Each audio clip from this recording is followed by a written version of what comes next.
After Seidel checks, Eastgate bets 3,000.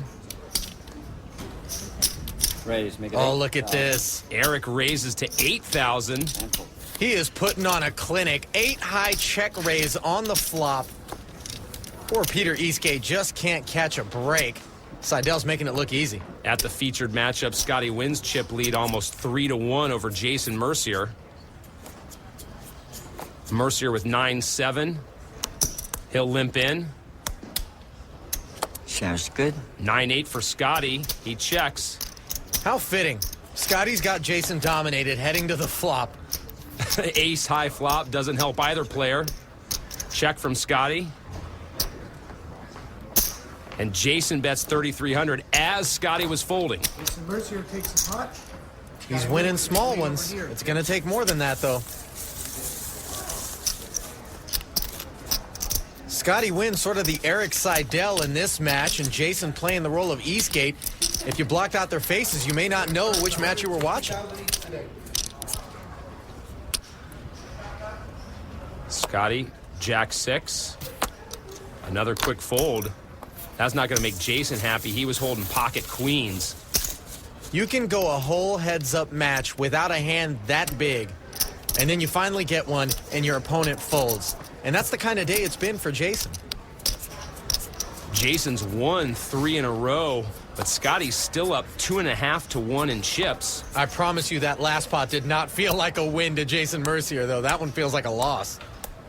With 7-6, he raises to 6,800. Jason makes it 68 to go. 6,800. 10-7 for Scotty, and again, he wants no part of the play. 4 pots in a row now for Jason Mercier, and yet he's still only won a fraction of what Scotty Wynn did with the 7 high straight.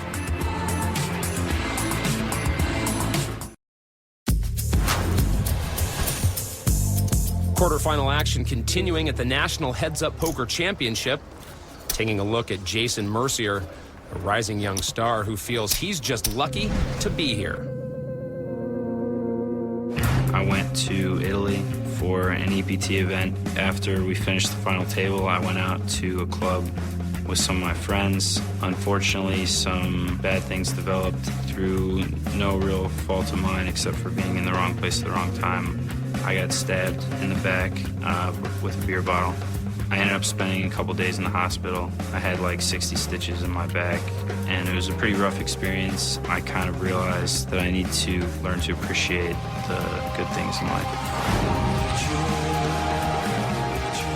2 days in a hospital bed far from home is definitely a recipe for some perspective. Didn't slow Jason's poker down, though. He's won over $4 million in 2 years. That'll help heal the wounds, huh? It certainly will, but that perspective, as you mentioned, is always a good thing. Ace-4 for Wynn, he limps in. 10 deuce for Jason, he checks. Jason pairs his deuce, Scotty with the wheel draw. Okay. Check, check.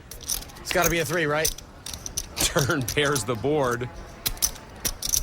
How did Scotty miss?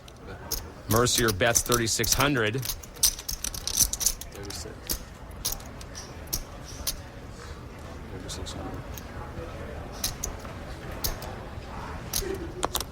Scotty thinking a long time about this and folds another one. And again, Jason picking up pots out of position. It's just going to be so tough to get back in the match when Scotty's not giving you any action. At table 4, Eric Seidel's chip lead is ballooned to 10-1 over 2008 main event champ Peter Eastgate. Blinds now at 2 and 4,000. Seidel looks at King 6 suited. He raises to 9,000.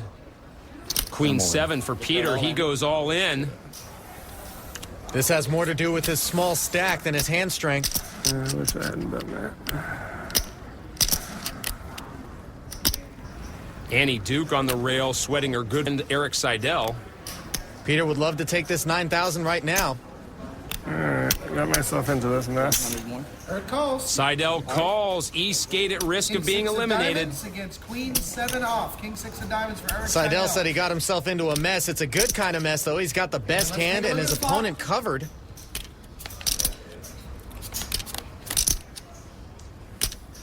7 right in the Peter window. pairs his 7. Number 7 for Peter Right Eastgate. back to a mess. 1 diamond on the flop. 7-0 queen. We'll win it. Queen of diamonds. so you get Queen of interesting. diamonds, not queen of Here's the turn. diamonds. That's right. And it's a Eric king. pairs his king to take back the lead. Eastgate down to 5 Now outs. with the lead. Back to a good kind of mess. Now Eastgate needs help. Annie hoping anything but a 7 or a queen shows up so her buddy Eric can move Here's the on. river. Otherwise, Eastgate's doubling up. And it's a 5 out. Seidel's into the semifinals. Eric really put on a clinic in this match. Might be the most convincing victory I've seen thus far in the tournament. Seidel moving on while Mercier tries to cut into Wynn's chip lead, which is currently at over 130,000. Mercier with king 4. He raises to 6,800. Scotty with 9-7. And another fold. And another small pot over to Jason. Let's send it down to Leanne at table 4. Peter, just seems like you got run over there at the table. I mean, were you not getting any cards?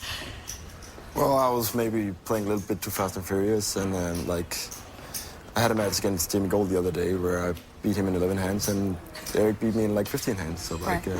maybe I should have slowed down a little bit and played a little bit slower. All right, thank you for playing, Peter. I mean, where was your horseshoe, your 4-leaf clover, your rabbit's foot? I mean, it just seemed like you won every single hand. It was a nice little streak there, and that's what it takes to win against somebody like Peter. I really, on all the showdowns, I had the best hand. It's just, it's impossible for him to overcome that, and in this kind of format. Well, good luck. You're moving on to the next round. All right, Thanks, thank guys.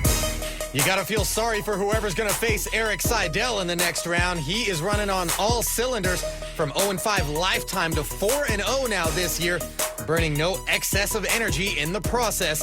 His remarkable run continues into the semis. Back inside Caesars Palace, Las Vegas, the home of champions and current home of Scotty Wynn, who continues to hold the chip lead over Jason Mercier in the quarterfinals. Mercier probably feeling like one of those goldfish on the bump back. Blinds now at 2 and 4,000. Scotty with pocket jacks. It just gets worse for Jason. Quick count. He raises to 10,000. Good enough to get him out of his shell. 7-5 suited for Jason. On.